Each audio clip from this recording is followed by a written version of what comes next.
बीच आपने इतनी नौकरियां दी आपके कार्यकाल में और अब तीसरा परीक्षा होने वाला है। हाँ, टीआरई 3 की परीक्षा जो होगी वो मार्च महीने में होगी। 7 मार्च से 17 मार्च होगी परीक्षा ये। और उसके बाद टीआरई 4 भी होना है, संभावित है, वो भी अगस्त महीने में होगा। सर सप्लीमेंट्री रिजल्ट को लेकर के कई अभ्यर्थी जो हैं अभी भी मांग करते हैं, सड़कों पे भी उतर जाते हैं। देखिए, सप्लीमेंट्री रिजल्ट का जो भी मुद्दा है ये अधियाची विभाग पर निर्भर करता है। और अधियाची विभाग ने जैसे शिक्षा विभाग और एससी एसटी वेलफेयर विभाग, इन लोगों ने भी प्रारंभ में कहा था कि उनको सप्लीमेंट्री रिजल्ट चाहिए, और उसी के आधार पर हम लोगों ने बताया कि हम लोग इसकी तैयारी कर रहे हैं। अब इसके बाद शिक्षा विभाग ने अपने कारणों से, और चूंकि एससी एसटी वेलफेयर डिपार्टमेंट का पूरा मामला जो था वो शिक्षा विभाग के साथ जुटा हुआ था, इसलिए इन दोनों विभागों ने बाद में मना कर दिया कि नहीं चाहिए। लेकिन हम लोगों ने ईबीसी बीसी वेलफेयर डिपार्टमेंट का, क्योंकि उनको आवश्यकता बनी हुई थी, तो अपनी आवश्यकता के हिसाब से उन्होंने अपने अनुरोध को बरकरार रखा और उनका हम लोगों ने पूरक परीक्षा दे दिया। अब परीक्षाफल दे दिया। अब है कि शिक्षा विभाग ने क्यों किया ऐसा, ये तो अधियाची विभाग का विवेकाधिकार है और वो वही बता पाएंगे कि ऐसा क्यों किया। लेकिन इतना तो तय है कि आप देखें कि जो टीआरई की जो एक संभावित तिथि थी अगस्त महीने में, तो आप इसको ये समझ लें कि टीआरई 3 को समझ लें जो आप मार्च में होगा, वो समझ लें एक तरह से कि यह पूरक परीक्षा है।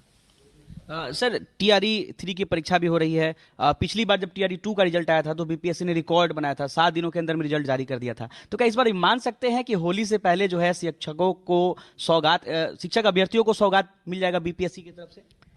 देखिए, एक चीज़ मैं बता दूं पहले कि सप्लीमेंट्री एग्ज़ाम की तरह इसको इसलिए भी लेना है क्योंकि इसमें वही 2 विभाग सम्मिलित हैं, मतलब कि शिक्षा विभाग और एससी एसटी वेलफेयर डिपार्टमेंट, जिसने पूरक परीक्षा फल के लिए मना कर दिया। अब रही बात कि रिज़ल्ट निकालने की, इसकी जो बात है, तो इस रिज़ल्ट में कोई सप्लीमेंट्री रिज़ल्ट का प्रावधान नहीं रखा गया। ये प्रारंभ से ही तीनों विभागों ने कह दिया कि अब हमें ज़रूरत नहीं है। स्वाभाविक भी है, अब जब इनके पास में ऑलरेडी जब 2 लाख से अधिक लोग नियुक्त हो चुके हैं सभी विभाग में, अपना वैकेंसी जो पहले बड़ी संख्या में थी वो अब समाप्त हो गई है, तो अब जो भी वैकेंसी है इसमें ये लोग अब सप्लीमेंट्री की व्यवस्था नहीं रखेंगे। उसके बदले में इन लोगों ने एग्ज़ाम ही एक नया कर लिया। पिछले बार हम लोगों ने टीआरई 2 जो था वो हम लोगों ने 7 दिसंबर से स्टार्ट किया था, और इस बार हम लोग इसको 7 मार्च से कर रहे हैं। पिछले बार टीआरई 2 का जो परीक्षा फल जो था वो 22 दिसंबर से आना प्रारंभ हो गया। तो मैं उम्मीद करता हूं कि हम लोग फिर से इतिहास को दोहराएंगे। मतलब मान सकते हैं कि होली से पहले 22 या 24 मार्च के बीच प्रयास रहेगा। प्रयास रहेगा। सर आपके कार्यकाल में इतनी नौकरियां दी गई है, अब आप चूंकि अब आपका कार्यकाल जो है उस भी समाप्त होने वाला है, मैं जानना चाहूंगा सर आपका अनुभव कैसा रहा, क्योंकि इतने लाख शिक्षक अभ्यर्थियों जो कि बेरोजगार थे और नौकरी की मांग कर रहे थे। बिहार जो बेरोजगारी को लेकर के हमेशा बदनाम रहा है, लेकिन इतने लाख शिक्षकों को नौकरी दी गई, आपका अनुभव सर कैसा रहा इस चीज को लेकर? आयोग ने एक बेहतर काम किया। मैं अपनी प्रशंसा तो नहीं करना चाहूँगा, आप लोग खुद देख रहे होंगे, समझ रहे होंगे कि आयोग ने अच्छा काम किया या नहीं किया। मैं ये मानता हूँ कि हम लोगों ने एक काम किया, जो हमें दिया गया था टास्क, वो काम हम लोगों ने किया और बेहतर तरीके से किया और समय पर किया और पूरी पारदर्शिता बरतते हुए किया।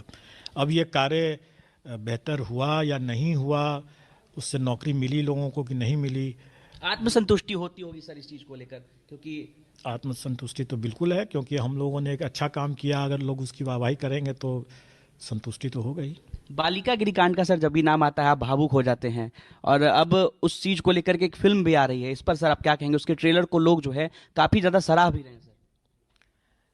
देखिए, बालिका गृहकांड जो था वो मेरे हृदय से जुटा हुआ मामला है, क्योंकि मैंने ही उसका उद्भेदन किया और मैंने ही उन लड़कियों को बचा करके वहाँ पर अलग ले गए, फिर उनकी इलाज कराया और फिर उनके ट्रेनिंग कराया बेंगलोर भेज करके, और अब वो मल्टीनेशनल 5 स्टार होटल्स में फ्रंट डेस्क संभाल रही हैं लड़कियां। आप लोग कभी देखेंगे पता भी नहीं चलेगा कि वो वही लड़कियां गांव की हैं जो आज अंग्रेजी अच्छा बोल रही हैं वहाँ पर, और फ्रंट डेस्क भी संभाल रही हैं और हाउस कीपिंग का भी काम कर रही हैं। तो ये तो एक हमारे हृदय से जुटा हुआ मामला है, उसमें हम ज़्यादा मैं भावुक हूँ। लेकिन जहाँ तक आपने कहा कि इस मामले में कोई फिल्म भी बन रहा है या उसका ट्रेलर भी आ ट्रेलर भी गया रिलीज है, हो गया सर। मैंने अभी देखा नहीं है वो ट्रेलर, और मुझे फिल्म बनाने के संबंध में किसी ने कोई संपर्क भी नहीं किया। तो मैं नहीं जानता हूं कि उसके तथ्य जो हैं वो उसी बालिका गृहकांड से इंस्पायर्ड हैं या उससे मिलते जुलते हैं, या उसमें किसको हीरो बनाया किसको विलन बनाया मैं नहीं जानता हूं क्योंकि सर उसमें। इस कहानी को आपसे बेहतर कोई समझ नहीं सकता, तो उस फिल्म को आप देखेंगे उस कहानी को समझने के लिए कि उस फिल्म में क्या कहानी दिखाई गई है देखिए, आपने। ये कहानी जो है, जैसे मैंने अपने यहाँ भी बताया कि पेपर लीक अगर वायरल नहीं होता है तो लोगों को पता नहीं चलता है। अगर कोई इम्पर्सनेशन पता नहीं चलता है तो इसका मतलब ये थोड़ी है कि वो नहीं होता है। पेपर लीक अगर पता नहीं चलता है तो इसका मतलब थोड़ी है कि पेपर लीक नहीं होता है। उसी तरीके से अगर बालिका गृह में पूरे देश में, बल्कि मैंने जब इसका काम को किया तो उसके बाद